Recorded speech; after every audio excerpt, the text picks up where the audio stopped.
तो मित्रों, आज हम बात करेंगे एक ऐसे विषय पे जिस बारे में बहुत कम लोग जानते हैं।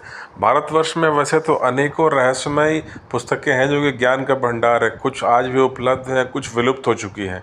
ऐसे ही कुछ पुस्तकों के बारे में हम बात करेंगे जिनके बारे में जान के एक बार के लिए हम चौंक जाएंगे, क्योंकि इसे आज भी बहुत कम लोग इस बारे में कुछ डिटेल में जानते होंगे। ऐसे ही एक पुस्तक थी, अगर हम शुरुआत करें तो उसका नाम था समुद्रिक शास्त्रम। दरअसल कहा जाता है कि आज से लगभग 5000 साल पहले दक्षिण भारत में एक ऋषि समुद्र हुए थे।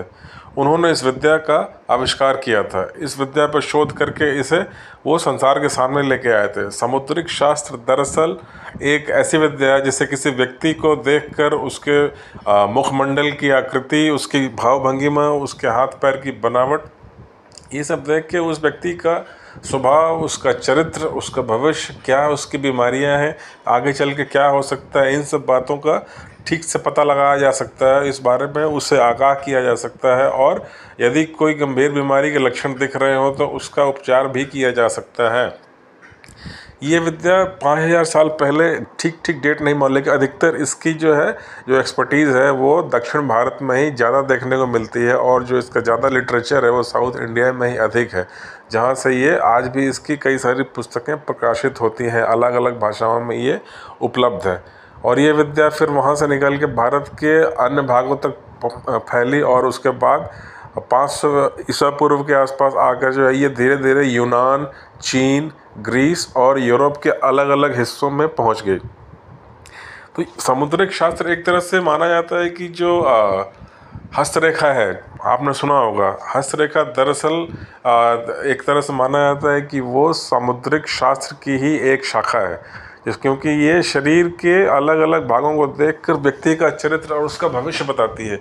तो इसमें जो है हाथ की रेखाएं, आपकी उंगलियों की बनावट, नाखून, अंगूठा किस तरह से बना हुआ है, कौन सी उंगली किससे लंबी है, हथेली का आकार कैसा है, ये सब देख के जो है एक हस्तरेखा पूरी की पूरी एक विज्ञान के रूप में डेवलप हुई। लेकिन उसका जो सूत्र है, जो स्रोत है, वो समुद्रिक शास्त्र के कॉन्सेप्ट्स ही हैं, जैसे कि हस्तरेखा के रूप में एक अलग विज्ञान, एक अलग ब्रांच के रूप में, जो कि आगे जाके धीरे धीरे डेवलप हुई और आज हम सबके सामने है। इसके अलावा जो एक और पुस्तक है जो कि बहुत ही एक इंटरेस्टिंग है और रहस्यमयी है, जैसे सुन के विश्वास नहीं होगा कि आज से हजारों साल पहले भारत के पास ये विद्या थी, वो है रस रत्नाकर। रस रत्नाकर बेसिकली आज की जो केमिस्ट्री है, खासकर जो मेटलर्जी है, मेटल से रिलेटेड, धातु से रिलेटेड जो एक विज्ञान है, रसायन विज्ञान, वो इस बारे में लिखी हुई है। और इसके रचयिता हैं महर्षि नागार्जुन। महर्षि नागार्जुन दरअसल ये एक तरह से उस समय के केमिस्ट माने जाते थे, और इनका जो अधिकतर रिसर्च वर्क है वो धातु से रिलेटेड है। और रस रत्नाकर पुस्तक में क्लियरली इस कई सारी प्रोसेस और ये विधि बताई हुई है डिटेल में कि कैसे जो है तांबा, यानी ये कॉपर, टिन, सिल्वर, गोल्ड, इन सब की जो ओर है, यानी जो इनका जो मिनरल निकल रहा है या जो अवेलेबल है ओपन कास्ट माइन में, उसे यूज़ कैसे लेके केमिकल प्रोसेसिंग करके कितने तापमान पर उसे पिघला कर उसमें क्या क्या और मिक्स करके जो है हम धातु बना सकते हैं काम के अम्लाने के लिए। तो आज से जो प्राचीन समय में जो कुछ बर्तन मिलते हैं जिसमें कि ब्रॉन्ज, कॉपर, टिन या गोल्ड, सिल्वर या लोहा कैसे बनाया जा सकता है, उनके क्रूड और सही, ये सारी विधियाँ इसमें डिटेल में लिखी हुई है। और इसकी आयु भी लगभग 3000 से लेकर 4000 वर्ष पुरानी तक बताई जाती है। ऋषि नागार्जुन के बारे में ऐसा कोई ठीक समय नहीं पता है।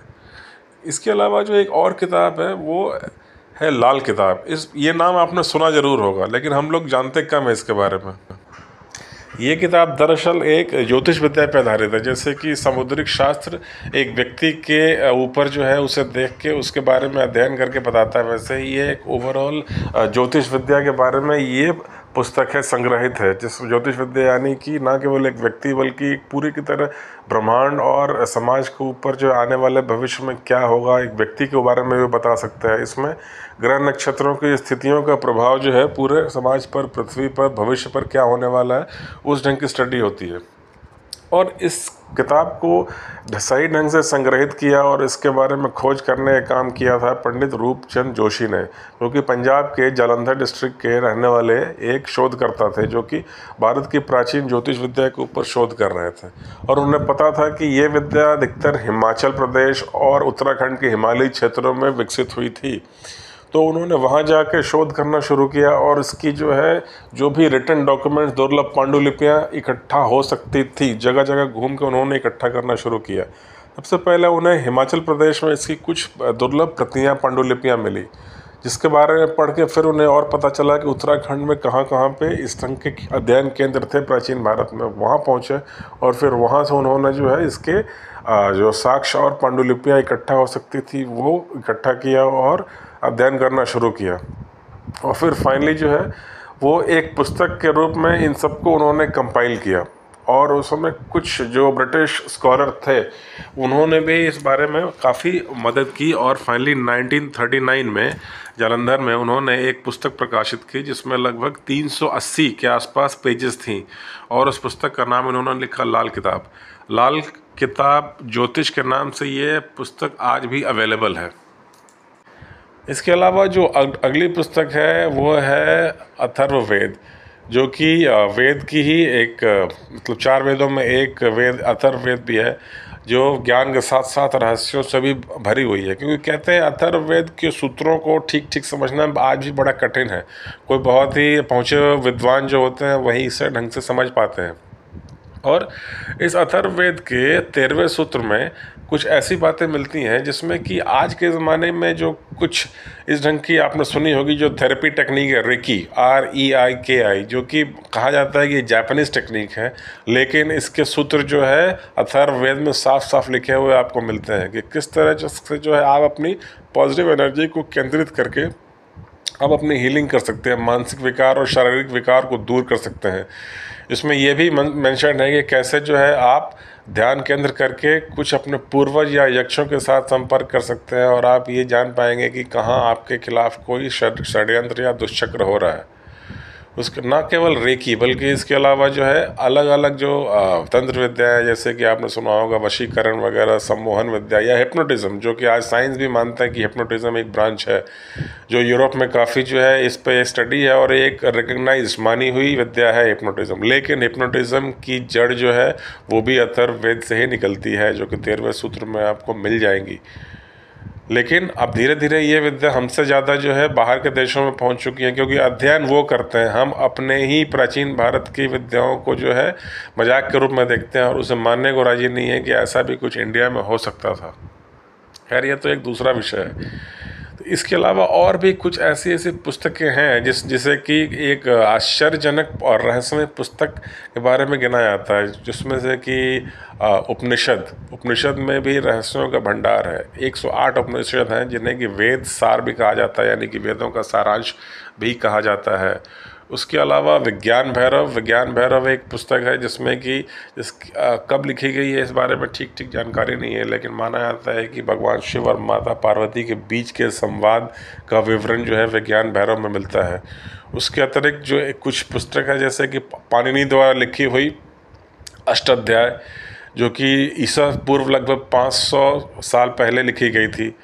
फिर उसके अलावा बैताल पच्चीसी और इस ढंग की लगभग 8 या 10 पुस्तकें हैं जो कि मानी जाती है कि विश्व की सबसे रहस्यमय पुस्तकों में इनकी गिनती होती है।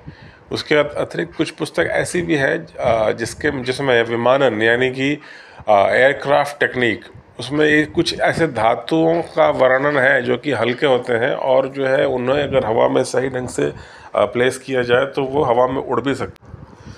तो आज की वीडियो में बस इतना ही। हमने ये मुख्यतः 4-5 भारत की सबसे रहस्यमय पुस्तकों के बारे में और इनमें विस्मरणीय जो जानकारियां हैं, रहस्यमय जानकारियां हैं, अविश्वसनीय, उनके बारे में चर्चा की।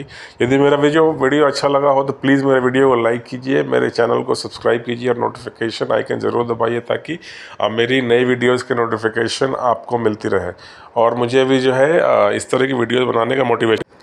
तो फिर हाजिर होंगे आपके सामने किसी और एजुकेशनल टॉपिक पे, हिस्टोरिकल कल्चरल टॉपिक या करंट अफेयर्स पे कोई नया वीडियो लेके और आपके संग चर्चा करेंगे। तब तक के लिए बहुत बहुत धन्यवाद। फिर से एक बार गुजारिश है कि मेरे चैनल को लाइक और सब्सक्राइब ज़रूर कीजिए।